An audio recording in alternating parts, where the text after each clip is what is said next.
Assalamualaikum warahmatullahi wabarakatuh. Hai, perkenalkan, namaku Nazifa Almasdiana. Di sini aku akan menjelaskan tentang macam-macam pendekatan pembelajaran sains dan matematika. Tahukah kalian bahwa pendekatan pembelajaran itu terbagi menjadi dua loh? Yang pertama ialah pendekatan pembelajaran yang berorientasi atau berpusat pada siswa. Dan yang kedua adalah pendekatan pembelajaran yang berorientasi atau berpusat pada guru. Yang pertama adalah pendekatan kontekstual. Pendekatan ini merupakan konsep belajar yang membantu guru mengaitkan antara materi yang diajarkan dengan situasi dunia nyata siswa dan mendorong siswa membuat hubungan antara pengetahuan yang dia miliki dengan penerapannya dalam kehidupan mereka sebagai anggota keluarga dan masyarakat. Dalam konteks ini, siswa perlu mengerti apa makna belajar, manfaatnya, dalam status apa mereka, dan bagaimana mencapainya. Contoh pendekatan kontekstual dalam sains dan matematika anak usia dini adalah seperti menanam pohon, lalu mengukur tinggi pohon, dan menghitung langkah.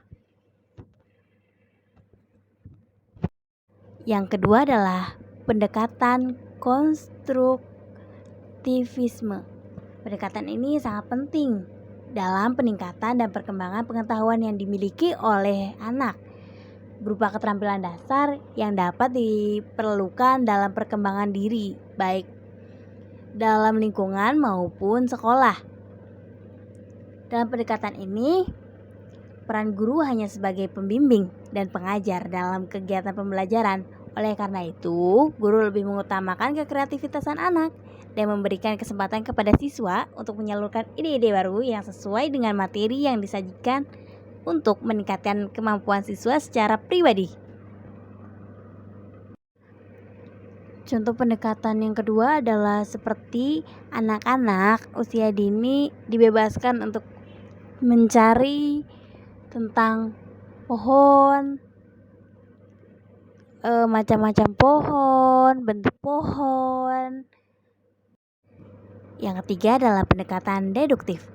Pendekatan ini menggunakan logika untuk menarik satu atau lebih kesimpulan berdasarkan seperangkat premis yang diberikan.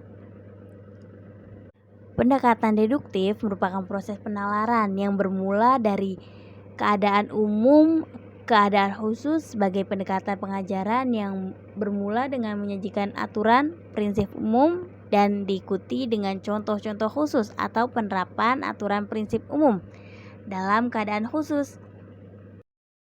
Contoh yang ketiga ialah anak-anak menalar.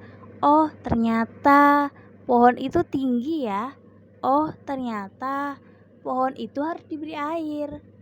Anak-anak menalar apa yang dia lihat di alam ataupun di masyarakat. Yang keempat adalah pendekatan induktif. Pendekatan ini menyimpulkan permasalahan dari hal-hal yang bersifat khusus. Contoh yang keempat adalah anak-anak memecahkan masalah. Seperti berapa sih luas kasur yang ia tempati? Ia akan menghitung berapa luas kasur yang ia tempati atau panjang pohon yang ia tanam. Apakah sudah tumbuh atau belum? Seperti itu. Pendekatan yang kelima adalah pendekatan konsep, yaitu pendekatan yang mengarah peserta didik untuk menguasai konsep yang benar dengan tujuan agar tidak terjadi kesalahpahaman dalam konsep. Konsep di sini adalah klasifikasi perangsangan.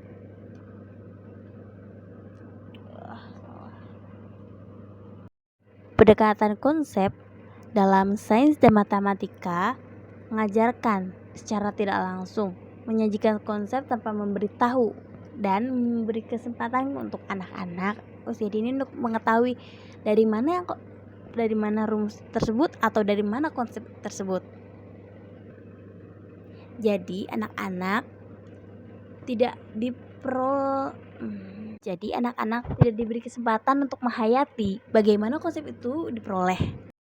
Yang keenam adalah pendekatan proses, merupakan pendekatan pengajaran yang memberi kesempatan kepada anak-anak untuk menghayati proses penemuan atau penyusunan suatu konsep sebagai suatu keterampilan proses. Contohnya seperti dalam matematika, anak-anak mencari tahu jika 1 ditambah 5 itu berapa sih? Dan jika dalam sains, anak-anak akan mencari tahu dengan pendekatan proses, ia akan mencari tahu bahwa warna daun itu hijau. Bagaimana sih warna hijau itu? Sekian pemaparan dari saya. Bila ada kekurangan atau kesalahan, saya mohon maaf. Wassalamualaikum warahmatullahi wabarakatuh. Bye-bye.